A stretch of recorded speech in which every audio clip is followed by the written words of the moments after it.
Welcome, Erin Doan. Erin, good morning to you. Thanks for connecting with us this morning. Good morning, Chris. Glad to be here. Yeah, absolutely. Let's talk about disability insurance. I've got some notes that I'm going to go for on because there is it can be a complex issue, or I mean Ken. not an issue, but complex thing to kind of navigate in the hmm sense. And so I want to start with why kind of do we protect our income, and I think that's the biggest highlight that I know I've pulled away from our conversations. You protect your income for the future. And most people realize, okay, that's a kind of a no-brainer, but it can be pretty complex, right? Yeah, and I find that most people, it's such a low item of area of concern that there's so many other things they put higher than it. But I would argue that it's probably in the top two of being able to, continue forward in your family because the bills keep coming, Chris. Yeah. Yeah. And other than, prematurely passing away, disability is right up there. If that happens to you, and most people just don't know, it takes a while to get some disability coverage from the government. And they say what, but one in four people will experience a disability that prevents them from working. That's a pretty huge statistic when you think about it. Yeah, from the window of age 20 to age 65, it's actually one in four that could actually be disabled for up to a year or more. Yeah, yeah. That's a high percentage if you think of it. So, but I think, when we're speaking and sharing on this, a lot of people go, "Oh yeah, I know so and so on disability. I know that person on disability." And so what we're talking about really today is where are the gaps, right? So if you can get Social Security disability, and in fact, about almost a 30% of our 18 to 64-year-olds, Chris, are on Social Security disability in our county, Hmm. and that's very common in rural Michigan. That a bigger percentage than what we would think actually are already receiving Social Security disability benefits. Wow, wow. Do you see reasonings behind that? Is there some cause and effect? Yeah, I think it's multifaceted, right? It can be injuries. Now, what's interesting about it is most of what we're talking about is in people on workers' comp that got hurt at work. Okay. And this is what we argue about having your own disability policy. First of all, it is very cost effective and affordable, but just having it on your own, most injuries don't happen at work. They're outside of work. And we also have to remember that if you get hurt in a car, most people don't know this. There's work loss benefits to replace your income if you're injured in a car accident. Mhm. So what are we talking about? It's everywhere else. Like if you're, doing any other kind of activity or you get really sick, where you have some kind of disease or condition, those are the ones that are the most unexpected. They happen and you literally just cannot work. You can't work. And and when it's an extended period of time, that is the challenge. It's not workers' comp. It didn't happen in a car. And, I may have to wait a year or two to get Social Security disability before they start paying. So that's the gap we're talking about. Do you mind if I rewind just for a moment when you talk about Yes. workers' comp? Like we pay into our workers' comp insurance and make sure that that's up to date and so forth. If something happens, can that employee that something happens to that employee, can that cover them in most cases without having to have additional, or you are Yes. recommending additional? Yes. It can cover them if it happens at work. Okay. So what we talk about often in the insurance world, and I use is, look at the worst case scenario, right? Protect yourself catastrophically because the probability of you getting, I mean, we don't get the probability of picking where we get really hurt or sick, Mhm. right? And getting sick isn't going to necessarily happen at work. Okay. So yes, work benefits from being hurt on the job. They'll pay 2/3 of your income. Mhm. Okay. So to realize though, is you're a third of your income down. Yeah. And how does that balance in terms of your budget? Does that mean your significant other has got to pick up, another half of their job or more hours of work overtime? So those are the challenges that we're talking about. When you own your own disability coverage, outside of work even, Mhm. That's where we're trying to protect is catastrophically what would make you lose your better car loan because you can't make the payment. Or, after 3 months, you're going to get kicked out of your apartment or the home you're renting. That's really what we're talking about is how do we fill that gap, and making sure people realize that there are some serious gaps, even if they have short-term and long-term disability from work. There's still some gaps. We've had some people that we've heard about, over the years that the short term was really short term. And so we want to talk about those windows or those spaces where, that they're not going to be able to afford it. And if they don't have the emergency savings, it's going to be really hard for people. And so you're not necessarily because when you had mentioned gap just a few moments ago, I was thinking, okay, between when the claim is filed, I guess would Hmm. be the term, and when you start receiving the benefits. But really, that gap, yeah, it can be both. It can be Yes. until you return to work, if ever, right? Correct. I mean, it's a matter of we don't get to pick again. How long is it going to be that we're out of work? Mhm. This is a silly example, but I heard that Brock Purdy, the quarterback from San Francisco, got turf toe, and we all kind of, anybody that tracks injuries in the NFL think that's kind of a funny thing that the guy's got something wrong with his toe, but he literally can't play. It's been 8 weeks, right? Yeah. And so, if you don't have coverage for your, how much you have in savings, and so what we've learned is most Americans, well, let's say more than half the Americans can come up with a month of paying bills, and about 55% of Americans can come up with 2 months to pay Okay. all their bills, right? Mhm. So what about the other 50%? If you don't have enough savings to pay your bills for, an extended, let's say 90 to 120, 180 days of not being able to work, where's the income going to go? Are you going to have to move back in with your in-laws, and that conversation or that sentence alone to get people to move. You got to move back in with your in-laws, and they're like, "Oh Yeah. no, I am not doing that." Yeah, no, no, exactly. Well, and that kind of builds up on, the risks, not only just the financial risks, but the life changes. Or, I mean, your life, if you are disabled, in any way, that's going to change your life and how you'll go about your day to day. But then, Hmm. if you are not insured, that could pile on top of it, not only from the financial side, but also from moving in with in-laws. But Hmm. what are some of those financial risks, if you don't mind sharing? Yeah, so let's talk about some real case examples because I think this helps Mm. people, right? Yeah. So what the people I was mentioning before that had a gap, they had short-term and long-term disability at work. But their situation was on short-term coverage is they had 30 days of income that came from their employer. And that was after a 2-week waiting period. So they didn't have any money coming in for 2 weeks. Then they had 30 days. The other one was they had coverage. They had to wait for a month and then they had 30 days. So they Mm. were very similar in that there was this waiting period before their group short term disability kicked in.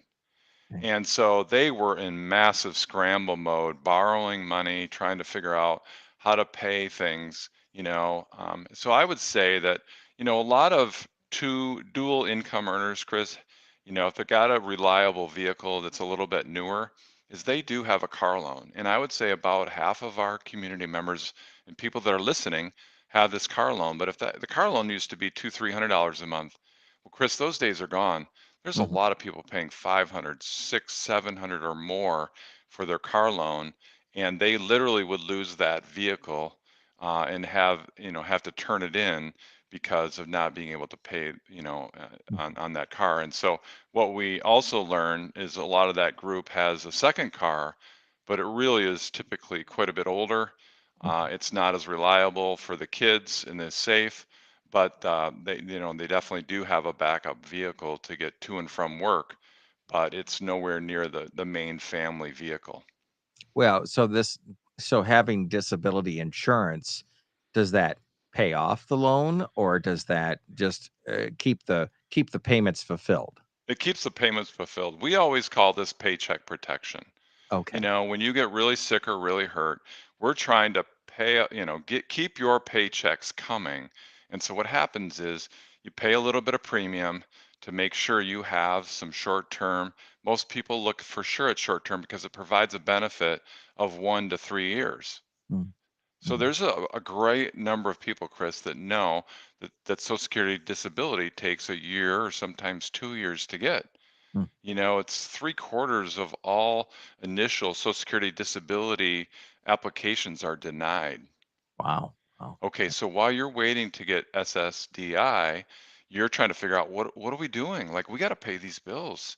Mhm. And so what happens is from the insurance is we then have a claim and then we're writing checks. So our minimum waiting period is what we call an elimination period is 30 days.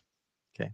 So we too have a waiting period, but on a short-term disability policy that you would purchase from State Farm is you would have coverage minimally then for a year. You would choose that benefit. And it's a little bit more expensive to choose 2 years and just a little bit more to choose three. So I oftentimes find people who's like, okay, look, let's keep this simple. We're both kind of working. If one of these things happen to, you know, one of us is making a majority of the money. We need to cover that person. And so let's make sure we got the rent covered and the car loan.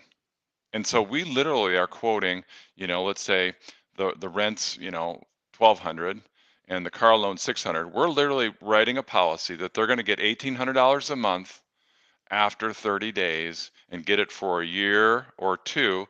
And we oftentimes like to recommend at least the 2 year option in case you're having to wait for Social Security disability. mm.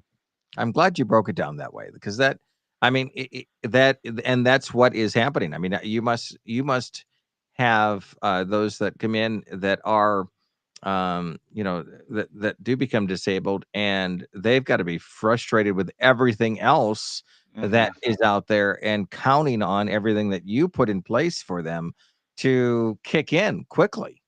Yeah, they're even to the point, Chris, where, if they do lose their vehicle that they have a loan on, Mm, is they sometimes are even having to turn off the insurance on their car, mm, borrow another family's vehicle for a short term, however long that might be until they can get back to work, if yeah, they can get back to work.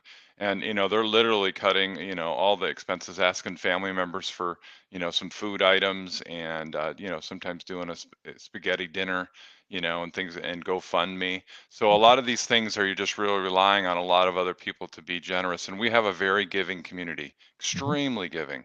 I mean, we have a lot of great nonprofits that are going to help you in this space. But there's also, a time where we got to go, hey, what are we really talking about here in dollars? And really for most of these situations, depending on your job and the amount of risk you have, just in your normal everyday job, getting to and from work and some of the things that you do, mhm. that paying on these policies, in terms of premium is going to be 30 to 50, 60, $80 a month, depending on your age and how risky your job is. And Okay. it's interesting because people ask a lot of times, what does my job risk have to do with it? Well, we're going to pay on the short-term disability no matter what. Mm, Like your policy is going to be able to be stackable, okay, in these situations, not with workers' comp, but mhm. oftentimes stackable, maybe be reduced if you get Social Security disability, but you're going to be able to stack those for a while and have, protection that's automatically going to come from your policy with State Farm if you had a disability policy with us. What do you hear on the flip side from those that say, "Ah, I don't have to worry about it. Nothing's going to happen to me."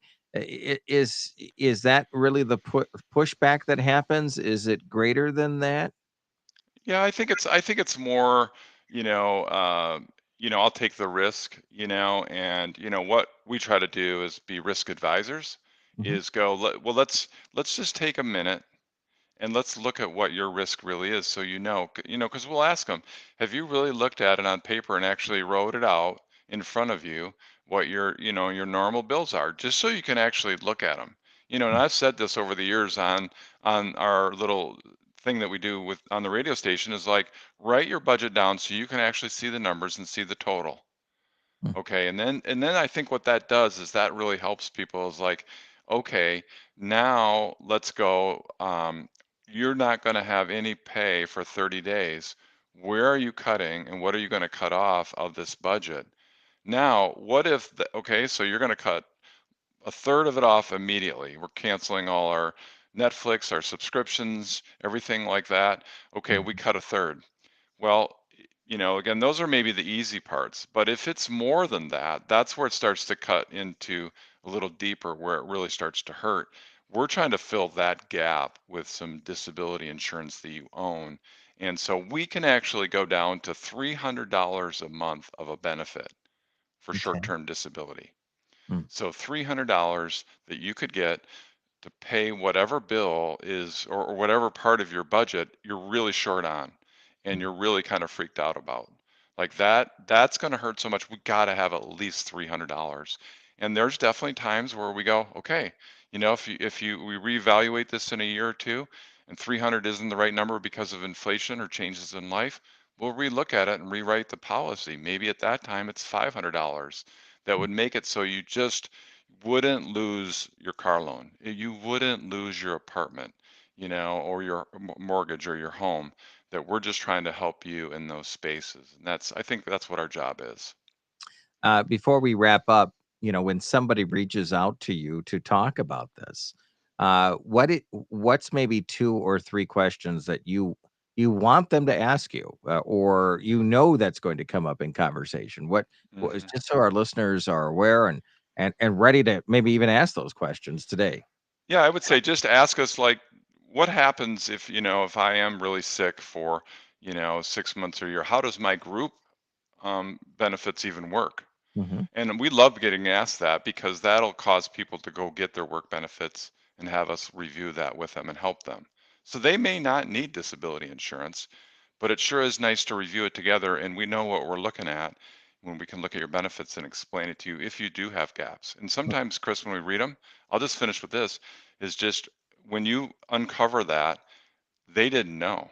hmm, Most people, they're like, oh, I thought this was better than that, and they're surprised. It's still a benefit. It's nice to mhm, have.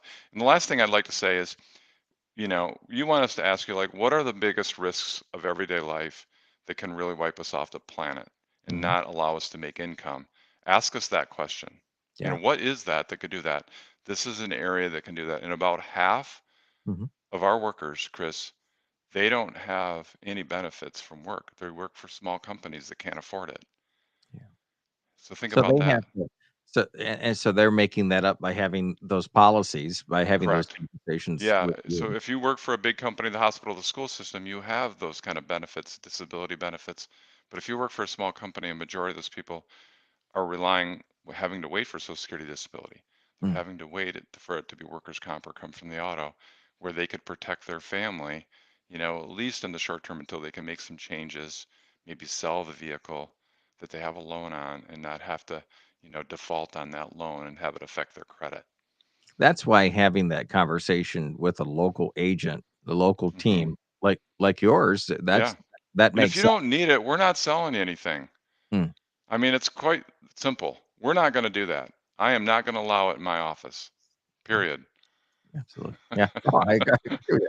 Well, and it goes to, if you're trying to navigate this on the web and so on and so forth, it could, I mean, it can It's be complex. confusing. It's Absolutely, confusing. for sure. If somebody wants to get a hold of you, how do they do this? Yeah, so we help people all over the state. I have customers literally in I think like 57 counties in the state of Michigan now. So we're located in Ludington on US 10, a half a mile east of Meyer, if you're familiar with that, between Ludington and the beautiful town of Scottville. Or you can find us on the internet at ludingtoninsurance.com. All right. Aaron, I mean, it's good. It's good information. And I hope so. well, I kind of bring it back to the start of our conversation that, when we talk about insurance, usually disability or a portion, a kind of a sliver of it comes up in conversation. And Almost every conversation. yeah, and it sounds like, from your perspective in those conversations that's something that you want somebody to have that policy. You want somebody to be able to have that discussion with you. And I think that's why it comes up so often. So yeah, For no, most people that are under 60, their biggest asset mhm, is not their house that mm, they own or their car. Their biggest asset is their ability to earn income. yeah, yeah. Our job as risk advisors is to protect income, whether you prematurely pass away or you get really sick or really hurt. You got to protect your paycheck. Mm, yep, absolutely important. Good conversation today. Let's keep it going, and hopefully the listeners and the viewers out there, they reach out to you and say, hey, let's at least sit down and talk about this, because I think that's crucially important. Absolutely. Know what you have in your back pocket, right, Hmm. before something happens. I mean, I Yeah, think that. because then it's too late. Yep. Yeah, absolutely. Erin Doan from Erin Doan State Farm Insurance. Do you still have the banner up by the street? The turnaround banner? Is it there? Oh, no, no, but you're more than welcome to go back to our, the beautiful Dennis Road, Watson's, Urca's, Yeah. our Bish's. If you need to turn around, Yeah. we love you. We usually wave and turn around in the parking lot, no problem. No, there you go. Erin Doan from Erin Doan State Farm Insurance on US 10. Make sure you visit him. He's on the north side of 10. Phone number one more time. 231-757-3115. All right. Thanks, Aaron, for taking some time with us. It is 102.7 Mom FM and Hot Country Hits 99.9. Stick around. We've got more on the way in moments here on your